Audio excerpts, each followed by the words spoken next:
पंडित जी को एक स्कूल में बुलाया गया है जहां उन्हें छोटे छोटे बच्चों को गीता ज्ञान देने का अनुरोध किया गया।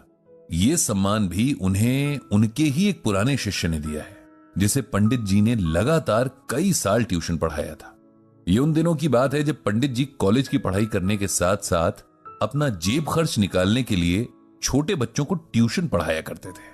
उन्हीं बच्चों में सुनील भी एक था जो एक बहुत छोटी कक्षा से ही पंडित जी के पास ट्यूशन पढ़ने आने लगा था और हाई स्कूल तक लगातार उनसे ही पढ़ता रहा।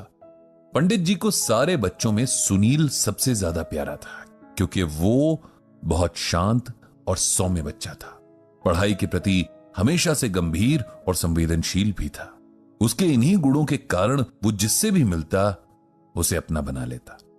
यही सुनील आज एक स्कूल में अध्यापक बनकर बच्चों का जीवन संवार रहा था।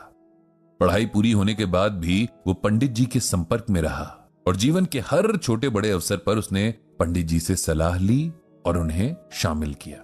जब उसे पंडित जी के गीता ज्ञान ब्लॉग के बारे में पता चला तो उसने न सिर्फ खुद ये ब्लॉग पढ़ना शुरू किया बल्कि अपने साथी अध्यापकों को भी इसे पढ़ने के लिए प्रेरित किया। और आज वो पंडित जी के घर आया था उन्हें आमंत्रण देने के लिए कि वे अपने गीता ज्ञान से उसके स्कूल के बच्चों को भी कुछ सिखाएं ताकि जीवन की नींव डालने वाले इन सालों में उन्हें कुछ ऐसा सीखने को मिले जिससे उनके सफल जीवन की इमारत तैयार हो सके। तय समय पर पंडित जी की कक्षा के लिए व्यवस्था की गई। एक बड़े से हॉल में बच्चे बैठे, कुछ बहुत छोटे थे तो कुछ थोड़ा बड़े। उन्हें देखते हुए पंडित जी ने सोचा कि मैं इन्हें क्या समझाऊं, ये तो अभी स्वयं गीतामय होकर जी रहे हैं। चलिए, लेकिन अब जब आया हूं तो कुछ तो बोलना ही होगा। पंडित जी ने यही सोचकर माइक लिया और बोलना शुरू किया। प्यारे बच्चों, मेरा नाम ब्रजभूषण है, लेकिन मेरा एक प्यार का नाम भी है। जैसे आप सबका होगा, कोई रिंकी, कोई पिंकी, कोई चुनमुन तो कोई रुंझुन। ऐसे ही प्यार से सब लोग मुझे पंडित जी बुलाते हैं। क्या बुलाते हैं?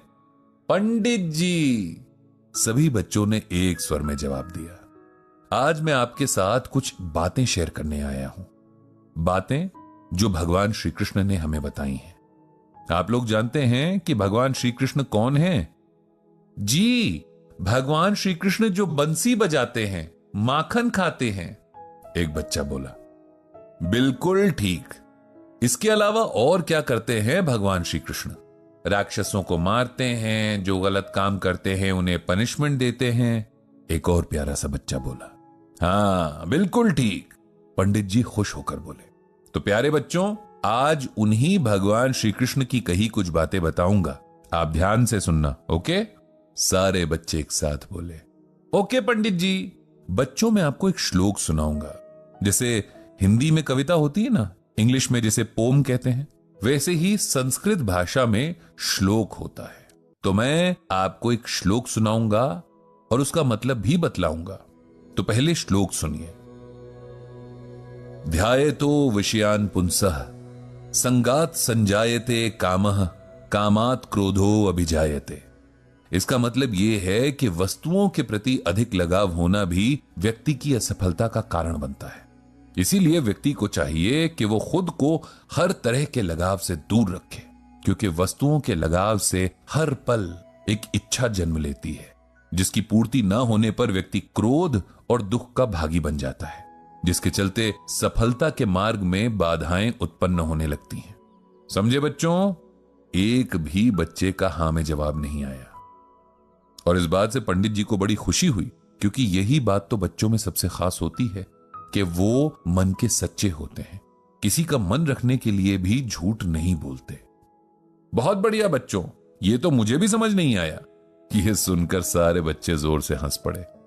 अब हम दूसरे तरीके से इस श्लोक का मतलब समझेंगे। इसमें भगवान श्री कृष्ण बताते हैं कि हमको किसी भी चीज से बहुत ज्यादा प्यार नहीं करना चाहिए। ऐसा नहीं होना चाहिए कि हम इस चीज के बिना नहीं रह सकते।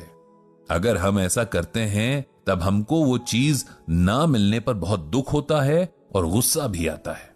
अब मैं आपको एक एग्जाम्पल यानी उदाहरण देकर बताता हूं। आप सबके घर में मोबाइल है? जी पंडित जी, सब बच्चे बोले। और आप सब घर पे मोबाइल का यूज बहुत ज्यादा करते हो। आप उसमें वीडियो देखते हो, अपना होमवर्क उसकी मदद से करते हो, गेम्स खेलते हो, और जब आपको आपके मम्मी पापा मोबाइल छोड़ने के लिए कहते हैं तब आप सबको बहुत गुस्सा आता है, नहीं? कोई तो रोने भी लग जाता होगा, खाना भी नहीं खाता होगा, है ना? बच्चों की आवाज आई, यस पंडित जी। यही करने के लिए इस श्लोक में भगवान जी मना कर रहे हैं। वो कह रहे हैं कि हमको चीजें यूज तो करनी है लेकिन उनकी आदत नहीं डालनी है। ऐसा नहीं करना कि आपसे वो चीज छूट जाए तो आप परेशान ही हो जाओ। हमें अपने मन को इतना स्ट्रांग रखना है कि हम किसी चीज के ना मिलने पर उसके बिना एडजस्ट करना सीखें, क्योंकि जब हम स्ट्रांग नहीं होते हैं तब वो चीज ना मिलने पर हमें दुख होता है, हम रोते हैं और कई बार हमें गुस्सा भी आता है। हम लड़ाई भी कर लेते हैं, जो कि बहुत बुरी बात है। हमें खुद पर डिपेंड होना सीखना है, चीजों पर नहीं। अब समझे? यस पंडित जी। सब बच्चे खुशी से बोले। तो अब हम एक और श्लोक सुनेंगे, इसे भी आप लोग ध्यान से सुनो। यदा यदा हि धर्मस्य ग्लानिर्भवति भारतः अभ्युत्थानम अधर्मस्य तदात्मानम सृजाम्यहम्। इसका अर्थ यह है कि श्री कृष्ण कहते हैं कि हे अर्जुन, जब भी धर्म का नाश होता है और इस धरती पर अधर्म का विकास होता है तो मैं धर्म की रक्षा और अधर्म को नष्ट करने के लिए अवतार लेता हूं। बच्चों, अब इसे अच्छे से समझो। आपने वो सीरियल कृष्णा आता था, उसकी कहानी में देखा होगा ना कि जब बुरे लोग बहुत ज्यादा बुरे काम करने लगते हैं, अच्छे लोगों को तंग करने लगते हैं, तब कृष्णा आ जाते हैं और उनको पनिश करते हैं।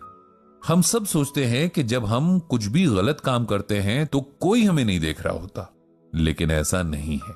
भगवान हमें हर समय देख रहे होते हैं, तब भी जब हमें लगता है कि वहां कोई नहीं है। इसीलिए कभी भी कुछ गलत नहीं करना है, किसी को हर्ट नहीं करना है। बुरे लोग इस बात को नहीं समझते और बुरे काम करते हैं, इसीलिए भगवान को आना पड़ता है। बच्चों, हम सबको कोशिश करनी चाहिए कि हम सब अच्छे अच्छे काम करें।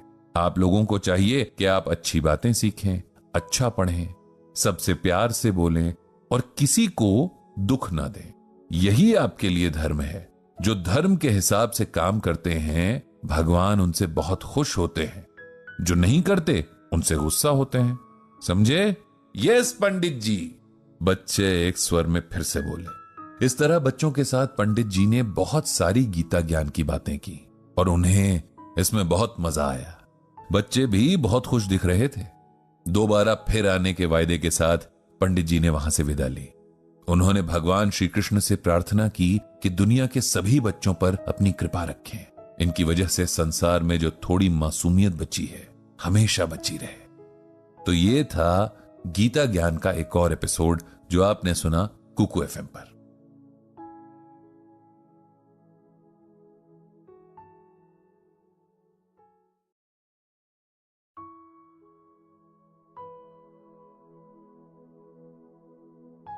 ब्रजभूषण जी जब से गीता पढ़ रहे हैं तब से कुछ चीजों को लेकर उनकी समझ भी साफ हुई है। जैसे कि पहले अगर उनके साथ कुछ ऐसा होता जो उन्हें परेशान करता, यहां तक कि ऑफिस में होने वाला, तब से कुछ चीजों को लेकर उन